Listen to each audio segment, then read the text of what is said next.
सबसे पहले है इलेक्ट्रिक पोटेंशियल, विद्युत विभव। ठीक, मेरे पास एक चार्ज है, चार्ज का कुछ ना कुछ एरिया होता है, ये चार्ज है प्लस इसका मान लीजिए इतना एरिया है, ये इसका फील्ड तो बनता है इलेक्ट्रिक फील्ड।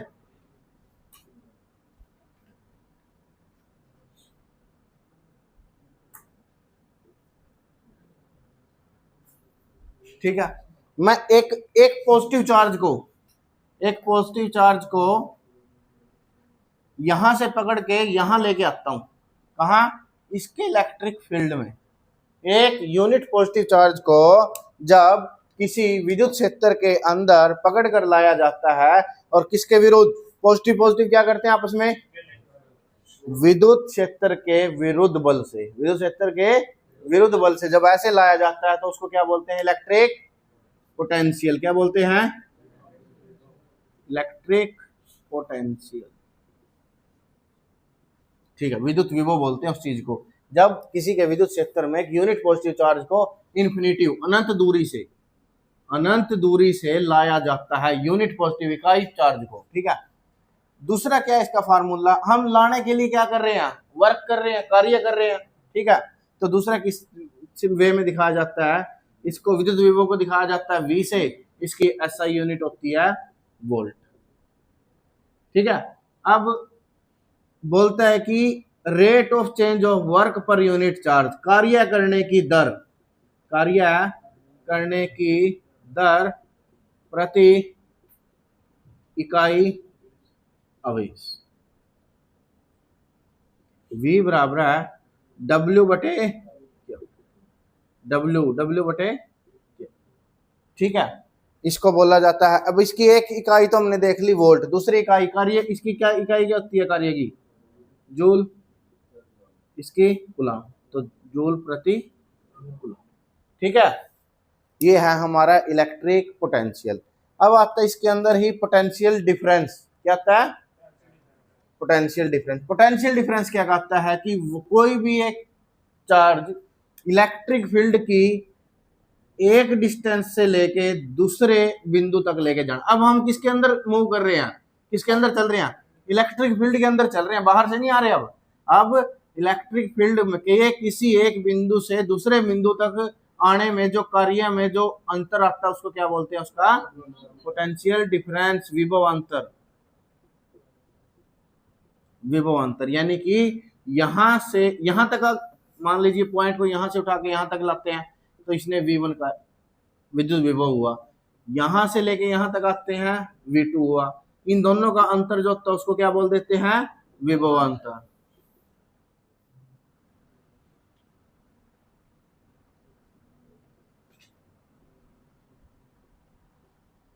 प्रवणता,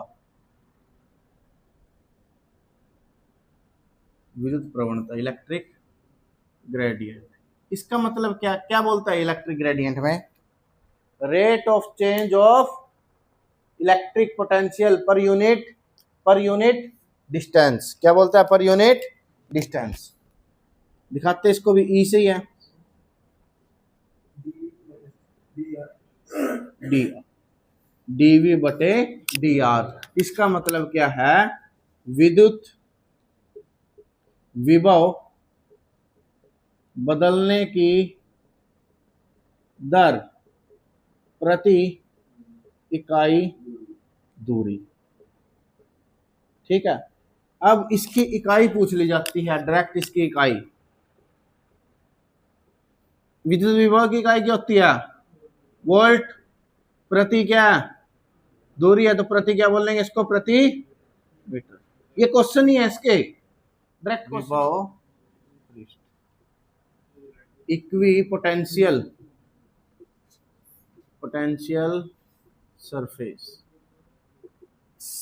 सम विभव का मतलब है कि एक जैसा विभव में एक पॉइंट है मेरे पास।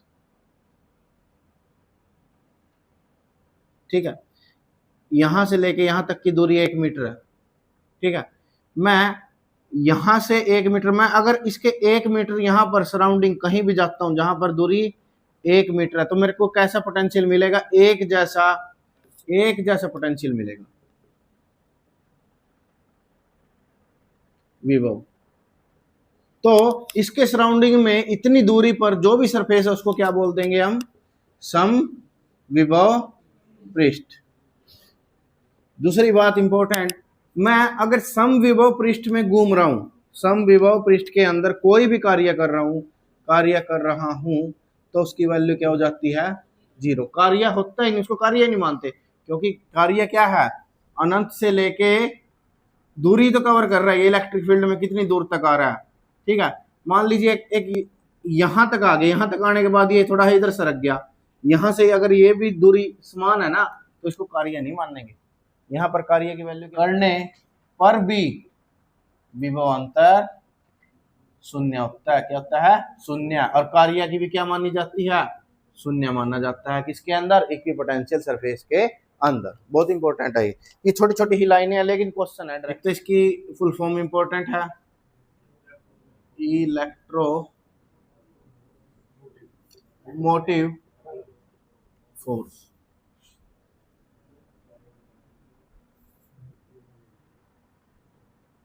देखो क्या चीज मूव कर रही थी जब चार्ज ट्रांसफर हो रहा था, क्या चीज मूव कर रही है, इलेक्ट्रॉन। पहले दिमाग में ये बात होनी चाहिए कि इलेक्ट्रॉन ही मूव कर रहे हैं। ठीक है, इलेक्ट्रॉनों को मूव करने के लिए भी कुछ ना कुछ तो बल की जरूरत है। ठीक है, तो ये क्या चीज है, ईएमएफ। ईएमएफ क्या है, वो बल है जिसकी वजह से इलेक्ट्रॉन के अंदर मोशन मूवमेंट आती है। ठीक है, तो इलेक्ट्रॉनों को गति देने वाले बल को ईएमएफ कहते हैं।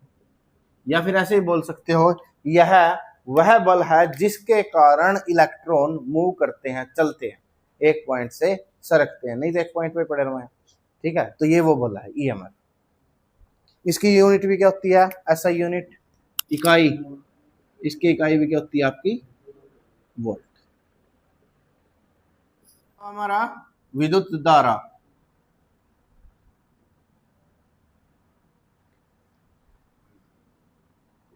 इसको आई से निरूपित किया जाता है, आई से दिखाते हैं विद्युत धारा को, इलेक्ट्रिक करंट। ठीक है, होता क्या इसमें, आवेश बदलने की दर, आवेश बदलने की दर प्रति यूनिट समय, तो उसको क्या बोलते हैं हम, विद्युत धारा। तो आई को ऐसे भी दिखा सकते हैं, Q बटे T। तो इकाई क्या बन गई इसकी, Q का क्या होता है, कूलम प्रति सेकंड। बहुत बढ़िया।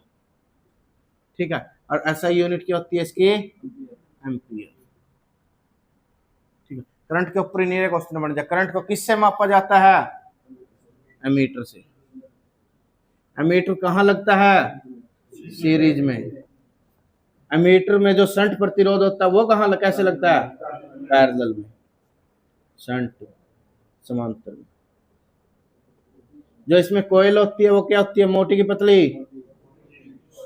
जो इसमें कोयल होती है उसका प्रतिरोध कम होता है कि ज्यादा, इसमें टर्नों की संख्या कम होती है कि ज्यादा। करंट के ऊपर क्वेश्चन है कम से कम 15-20 से।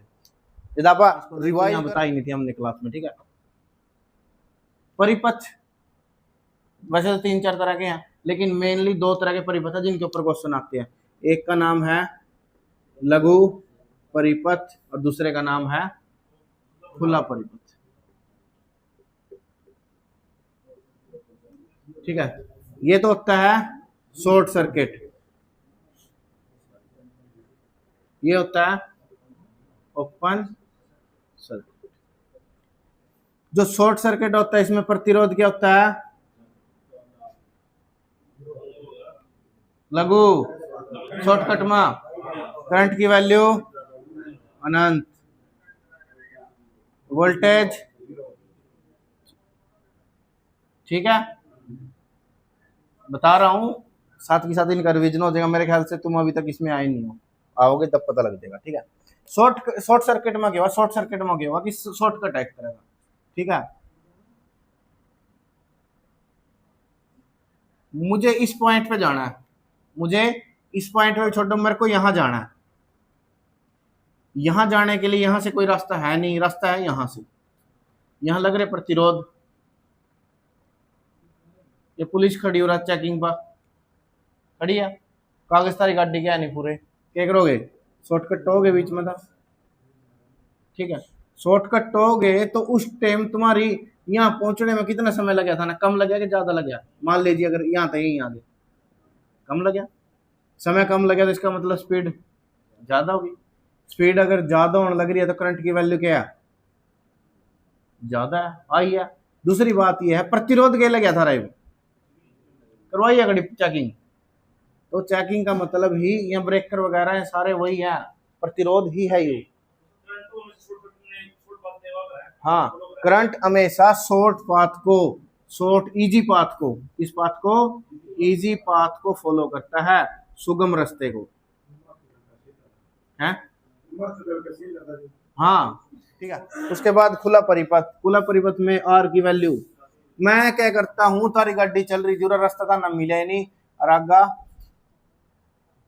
ये रास्ता खोल दिया हमने, ओपन कर दिया, अब स्पीड क्या है थारी, पूरा पहुंच जोगे।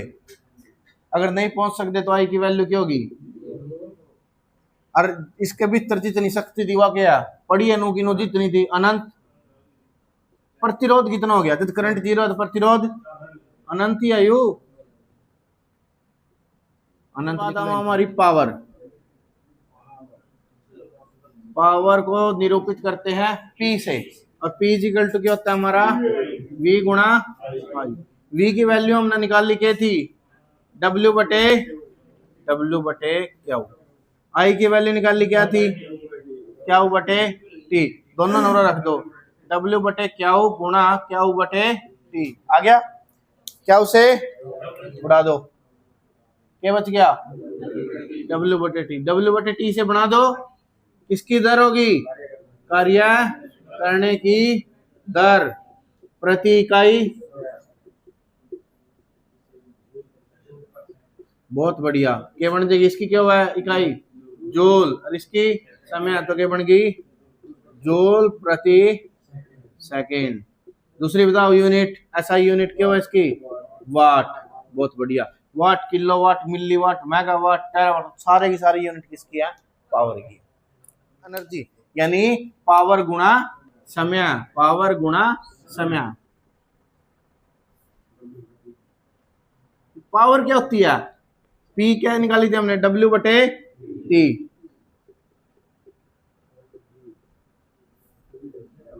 तो एनर्जी वर्क दोनों की इकाई भी क्या मिलती है हमें? जूल। तो एनर्जी का मतलब क्या है? कुछ नहीं है, कार्य है, कार्य करने की उसकी क्षमता क्या है, कितनी देर तक वो कार्य कर सकता है, ठीक है, ये है एनर्जी। क्या हो गया वो बताऊंगा अभी अगला। इसके बाद आती है हमारी इलेक्ट्रिक एनर्जी, ऊर्जा, वो होती है WH। वो क्या होती है? WH। अगर यूनिट एस की WH होगी, ठीक है, यहाँ का यूनिट बन दीजिए जाओ WH का मतलब क्या है? वाट आवर, वाट घंटा, ठीक है, यह यूनिट है हमारी इलेक्ट्रिक ऊर्जा की। जो यूनिट बोली जाती है वो कितनी होती है? Watt hour. इसका मतलब क्या होता है? वाट आवर का मतलब, अगर हमारी एक यूनिट कितनी बोली जाती है? एक यूनिट बराबर क्या होती है? 1 kWh, 1 किलोवाट घंटा, 1 किलोवाट घंटा। इसका मतलब क्या है कि 1 किलोवाट का अगर लोड निरंतर 1 घंटे तक चलाया जाता है, 1 घंटे तक, तो वो क्या निकालता है? 1 यूनिट निकालता है, ठीक है। अगर वो यूनिट निकालने के क्वेश्चन है वो इसमें बहुत कराए थे हमने, इसी टॉपिक के बाद बहुत क्वेश्चन कराए थे, 1-2 क्वेश्चन करवाऊंगा, करने की कोशिश करियो, ठीक है। इसके बाद इसमें सिर्फ टॉपिक बहुत छोटा है यू, लेकिन भाई इनमें तो क्वेश्चन गारंटीड है, चारों टॉपिक में देख, इतना जबरदस्त टॉपिक अभी तो बिल्कुल इजी है यू, लेकिन इनमें तो क्वेश्चन आना ही आना है, रोक ही नहीं सकता कोई, ठीक है। चलो है यूनिट खर्च गुणा दर। ठीक है, मान लीजिए दर रख रखी 5 रुपए प्रति यूनिट, 5 रुपए प्रति यूनिट। मैं बोलता हूं रमेश के घर पर 1 किलोवाट का निरंतर लोड चलता है। बताओ एक महीने का खर्च, एक महीने का बिल कितना होगा यदि यूनिट दर 6 रुपए है। तो क्या करेंगे हम इसमें? अपन देखना कितना निरंतर लोड चल रहा है उसका। निरंतर का मतलब 24 घंटे चल रहा है। निरंतर का मतलब क्या? 24 घंटे। तो 1 घंटे का कितना? 1 घंटे का 1 किलोवाट। 1 दिन का कितना बन गया? 24 गुणा कर देना तो 24 किलोवाट। 30 दिन का कितना बन गया? 30 गुणा 24 तो कितना बन गया? 720 किलोवाट। ठीक है, अब यह चीज देखो ना कि यह चीज है ना 1 घंटे का तो 1 किलोवाट, घंटा जो गुणा कर दिया हमने इसमें, 24 घंटे करे 1 दिन के तो किलोवाट आवर। ये सारी की सारी क्या चीज है यार? यह ऊर्जा खपत है। क्या ये? ऊर्जा खपत। 30 दिन का ये भी KWH बन गया। ठीक है, अब 30 दिन का अपना निकल गया 720। हमने निकालना इसका बिल कितना आया भाई, इसका खर्च कितनी थी खपत ऊर्जा की, गुणा 6 कितना आ गया? 43।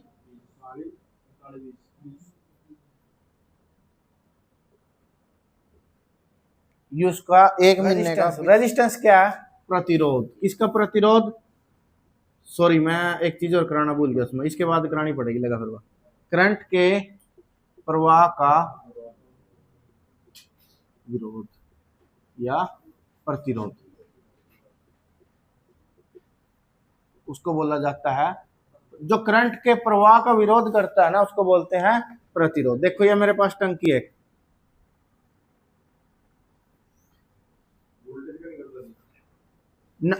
वोल्टेज तो फ्लो ही नहीं करती, धक्का मारा हुआ तो।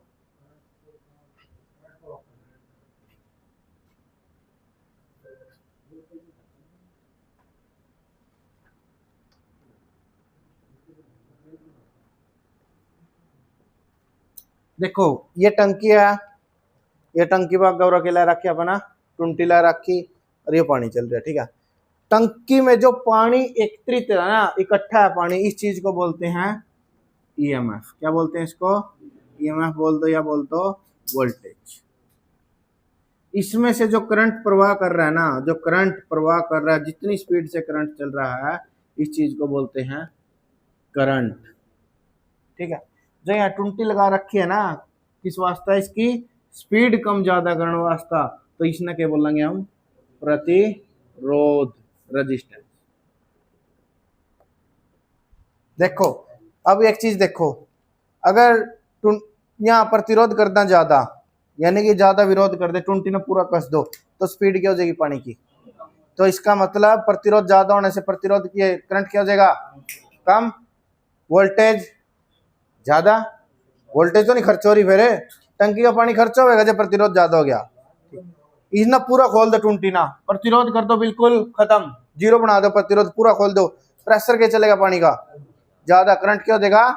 प्रतिरोध जैसे ही कम हुआ, प्रतिरोध ये करंट क्या हो गया आपका? ज्यादा। जैसे ही करंट ज्यादा हुआ, वोल्टेज क्या होने लगी? कम। कंडक्टर ना ना ना ना ना, ना। प्रतिरोध, रेजिस्टेंस, ब्रेकर, इसना सिंपल इस तरीके से समझ लो। हाँ रेगुलेटर ये है। यहाँ तुम मोटरसाइकिल पाओ गुणे था, अपनी मोटरसाइकिल लेकर 3 जने बैठे इसके ऊपर। ठीक है, फुल स्पीड में गाड़ी चल रही, जैसे ही आगे ब्रेकर आया क्या होगी? सारी स्पीड क्या होगी? ब्रेकर इस तरह का नहीं होगा, ये प्रतिरोध है। और क्या चीज कम कर दी इसने थरा, क्या कम करे ना थरा, करंट कर दी कि नहीं खत्म। यही प्रतिरोध, यही काम प्रतिरोध हमारा इसके अंदर करता है, इलेक्ट्रिक सर्किट के अंदर। इलेक्ट्रिक सर्किट के अंदर प्रतिरोध का काम भी क्या है, करंट की स्पीड को कम करता है। तो सिंपल प्रतिरोध का मतलब क्या हो गया, जो करंट का विरोध करता है उसको क्या बोलते हैं हम, प्रतिरोध या रेजिस्टेंस। समझ गए इस चीज ना, बहुत बढ़िया।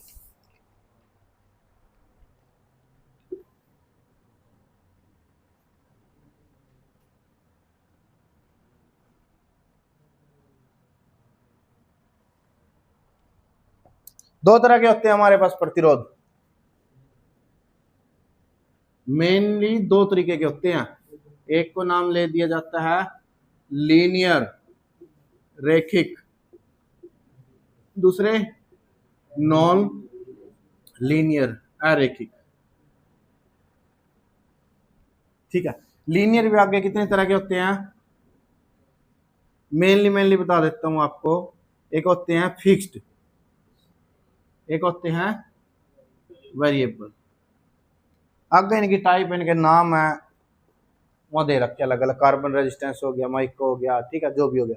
इसके बाद यह चीज समझो, पहला लीनियर, लीनियर और नॉन लीनियर। लीनियर का मतलब क्या है, जितना इनपुट में बदलाव आएगा उसके सापेक्ष बदलाव किसमें आएगा, आउटपुट में आएगा। ठीक है, जितना आप वोल्टेज पानी की टंकी में जितनी लेवल बढ़ाने लग रहे हो, नहीं उसका प्रभाव करंट के ऊपर पड़ेगा, नहीं पड़ेगा, पड़ेगा।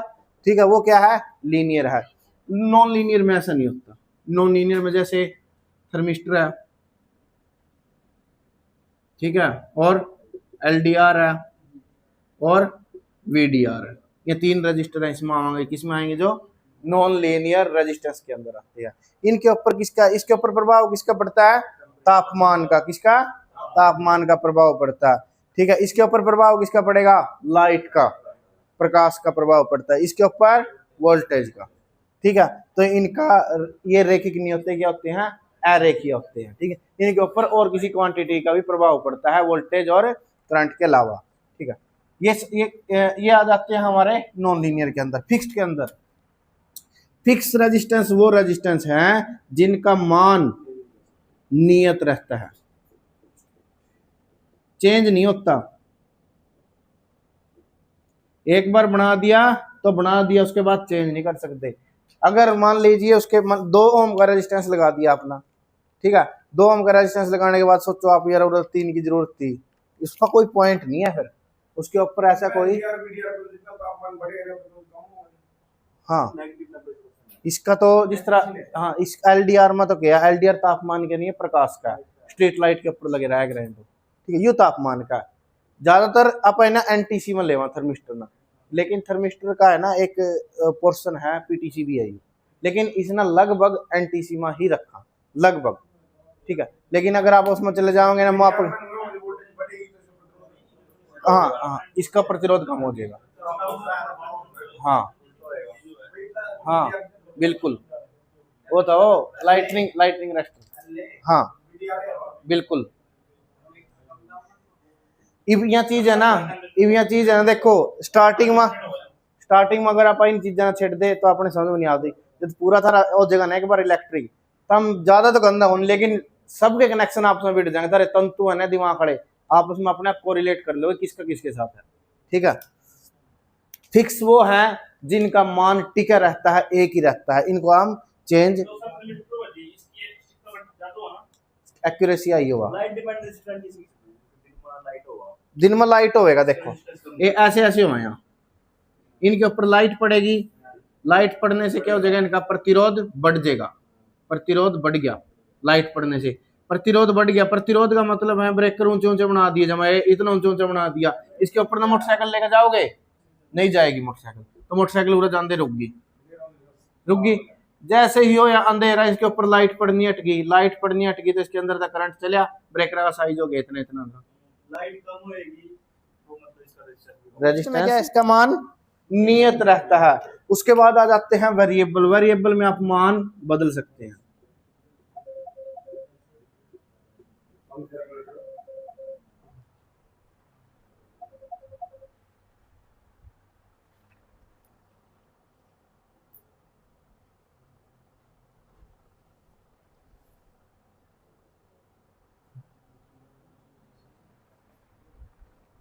इस वेरिएबल के कौन कौन से हैं, जिस तरह रेगुलेटर है फैन का, ठीक है, पोटेंशियोमीटर है, और क्या था, रियोस्टेट, एक और था, क्या नाम था उसका, ट्राइपोर्ट है, ट्रिमपोर्ट, ट्रिमपोर्ट।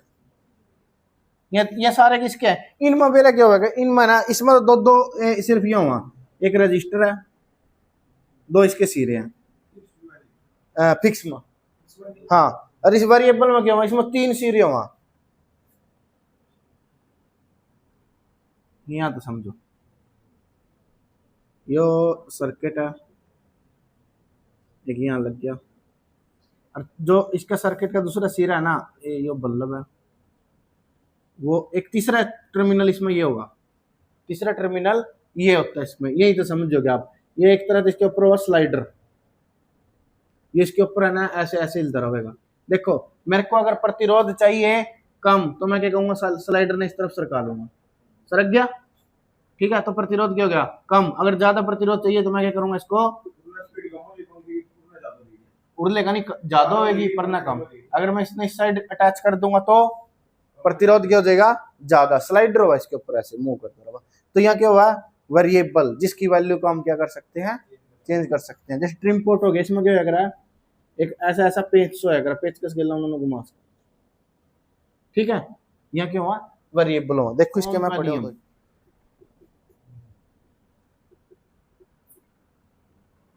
ओम का नियम क्या कहता है, एक सर्किट के अंदर किन्हीं दो बिंदुओं के अंदर या इनके अंदर से बह रही जो विद्युत धारा होती है, वो किसके ऊपर डिपेंड करती है, इसके विभव अंतर के ऊपर प्रभाव कर रही है। इसको क्या बोलते हैं, V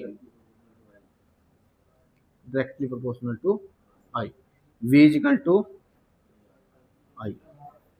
ओम्स लॉ को ध्यान रखना है कि किन्हीं दो एक सर्किट के अंदर किन्हीं दो सिरों के मध्य बह रहा विद्युत करंट किसके ऊपर डिपेंड कर रहा है, विभव अंतर। जो इस सिरे में और इस सिरे दोनों के मध्य जो विभव अंतर है ना, उसके ऊपर डिपेंड कर रहा है क्या, करंट, ठीक है। यहाँ से घूमते हैं फिर सिस्टम थोड़ा बहुत, I बराबर है V बटे R, R बराबर है V बटे I, ये तीन इंपॉर्टेंट है यह चीज, ठीक है। इसमें एक चीज है, एक कंडीशन है इसकी, क्या कि भौतिक कंडीशन क्या रहनी चाहिए, परिस्थितियां समान रहनी चाहिए। अगर भौतिक परिस्थितियां, जिस तरह लाइट है, लाइट चेंज होगी, एलडीआर में फर्क पड़ गया कि नहीं पड़ गया, लेकिन भौतिक परिस्थितियां इसकी समान रहनी चाहिए। तापमान चेंज करोगे तब प्रतिरोध चेंज हो जाने का, तो भौतिक परिस्थितियां सेम रहनी। अगर भौतिक परिस्थितियां चेंज होने लग रही है तो ओम्स लॉ का नियम है ना, जो ओम्स का नियम है वो लागू नहीं होता, अगर जहां पर ये परिस्थितियां चेंज होगी, ठीक है। यूनिट ना, फिर इकाई, इकाई क्या होती है इसकी, ओम। निरूपित किससे किया जाता है, इसको आर से, और ओम को निरूपित किया जाता है इससे, ठीक है।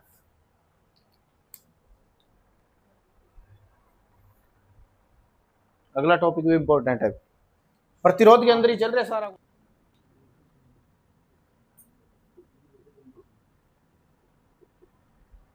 तापमान चेंज करने से प्रतिरोध में बदलाव आता ही आता है, देखते हैं कैसे आता है।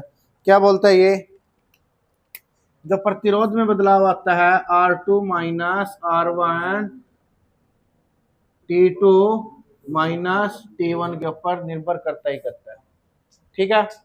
दूसरी चीज, R2 माइनस R1 किसके ऊपर निर्भर करता है, R1 के ऊपर। तो मैं इनको ऐसे ले सकता हूं, R2 minus R1 T2 minus T1 के ऊपर निर्भर करता है, ठीक है। R2 माइनस R1 बराबर, यहां एक नियतांक ले लेते हैं अल्फा,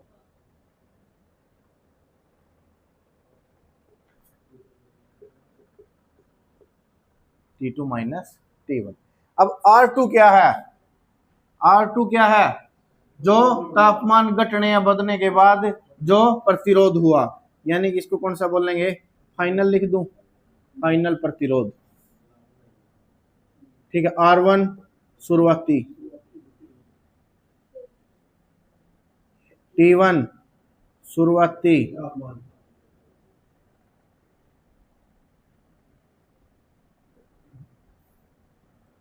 T2 फाइनल, ठीक है। अल्फा क्या होता है? ये तापमान गुणांक।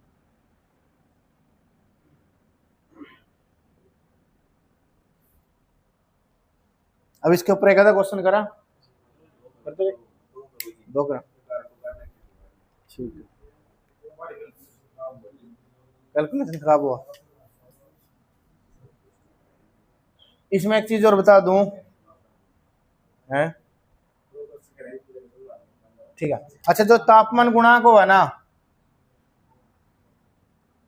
अल्फा तापमान गुणांक, ये हमारे पास 3 तरह के मटेरियल, एक है चालक, एक कुचालक और एक अर्धचालक,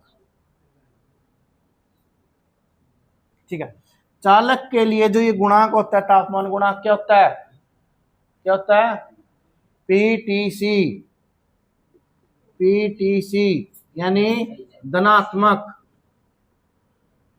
तापमान गुणांक। इसका मतलब क्या है? जितने भी अपने चालक है, कॉपर है, एल्यूमिनियम है, मिश्र और ले ले,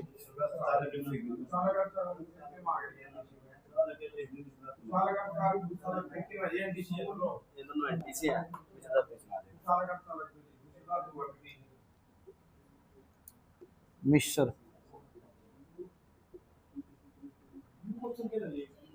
के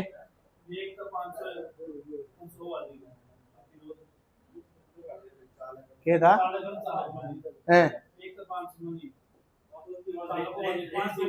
रजिस्टिविटी, चालकता में आवेगी जगह का।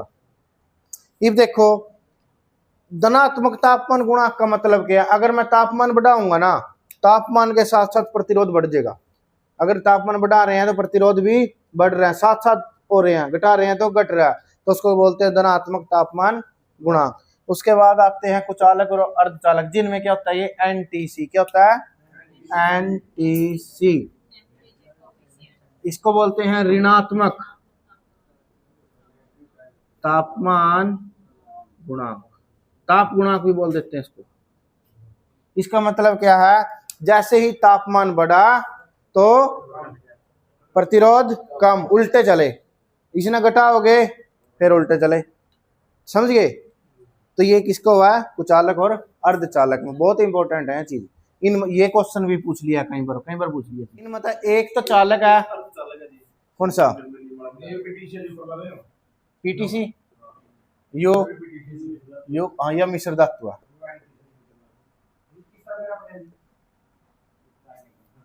यू है हमारा चालक, यू अर्धचालक और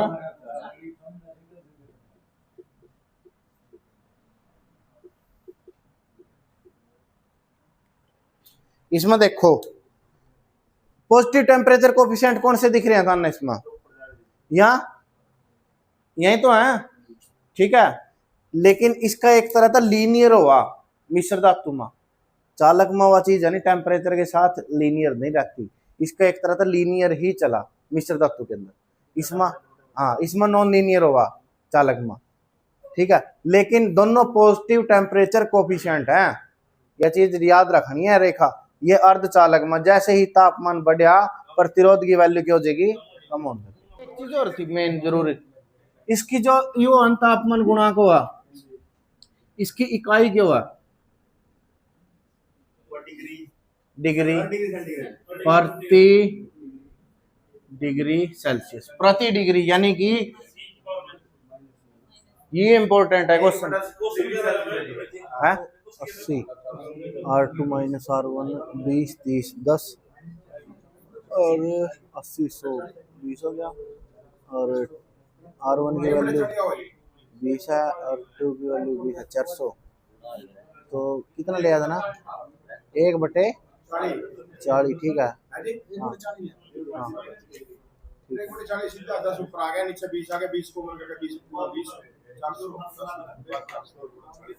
हाँ सही है।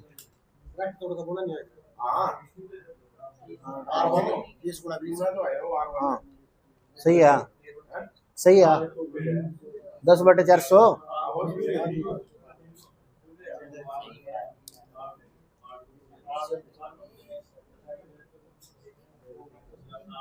आया समझ में? R2 की वैल्यू कितनी है? 30 R1 की बटे R1 की वैल्यू, T2 की वैल्यू 100 माइनस 80 कितना गया? अभी 20 आ गया। 10 1/40। ठीक है, पॉइंट में काटना फिर यू 40 ने भाग दिलो 0 पॉइंट, अगला भी नहीं जानता।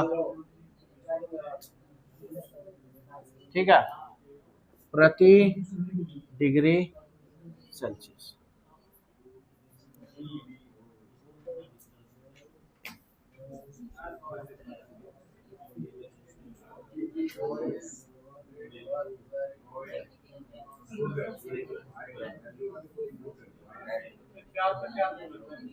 है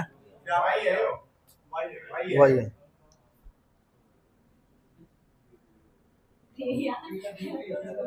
देखो याद, यहां तक याद करना था ना, देखियो ठीक है।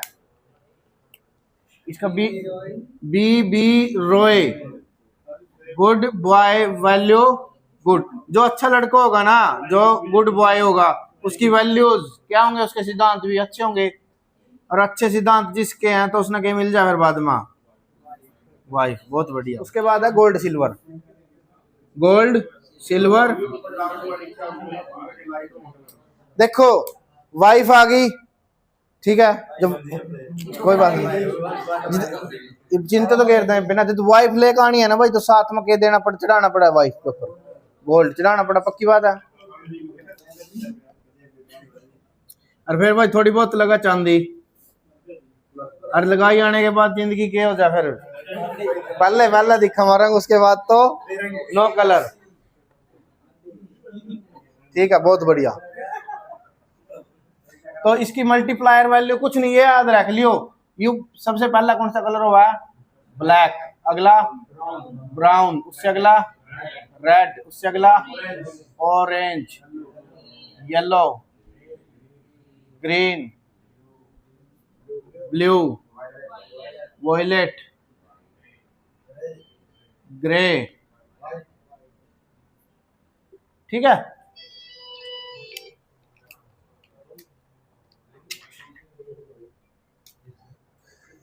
पता होना चाहिए ब्लैक कौन से नंबर पे है, ब्राउन, रेड, ऑरेंज, ये चीज याद होनी चाहिए। ग्रीन कौन से पे 2-4 बार लिखोगे ना, वैल्यू गुड W, उसके बाद गोल्ड सिल्वर। ये किसके लिए यूज होते हैं? ज्यादातर ये यूज होते हैं हमारी टॉलरेंस के लिए। किसके लिए? टॉलरेंस के लिए। इसकी कितनी होती है? प्लस माइनस, इसकी प्लस माइनस, इसके अगले की प्लस माइनस। ठीक है, अब लाल कौन से कलर नंबर पे? सीधा कुछ नहीं करना, वही याद रखनी, बी रोए गुड बॉय वैल्यू गुड, और कौन से नंबर पे? स्टार्ट नंबर कहाँ तो हुआ? 1 2 0 तो स्टार्ट होगा। ठीक है, तो लाल कौन से नंबर पे है? पीला कौन से पे है? 4 पे। 2 नंबर ना एज चीज लिख लो, कितना बन गया? 24। ऑरेंज कौन से पे है? ऑरेंज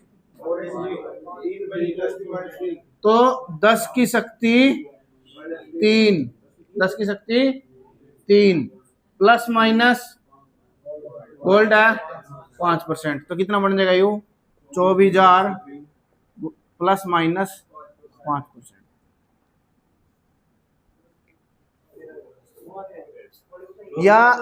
या चीज है ना, देखो दो कलर है ना, 2 कलर के तो नाम लिखने कौन से नंबर पे वहां। तीसरे कलर का क्या करना? जो भी दे रखे है यू मल्टीप्लायर वैल्यू 10, 2 दे रखे तो 10 की शक्ति 2, 1 दे रखे 10 की शक्ति 1, 0 दे रखे 0, मल्टीप्लायर वैल्यू तीसरे नंबर पर मल्टीप्लायर वैल्यू। ठीक है, यह मल्टीप्लायर वैल्यू होगा जो इसका मान न बढ़ा हुआ है। ठीक है, 24 ना 10 की शक्ति 3 के ला गुणा कर दो। ठीक है, प्लस माइनस कितनी टॉलरेंस है उसकी, कितना ऊपर नीचे उसका हो, पूरी वैल्यू था 5%, प्लस माइनस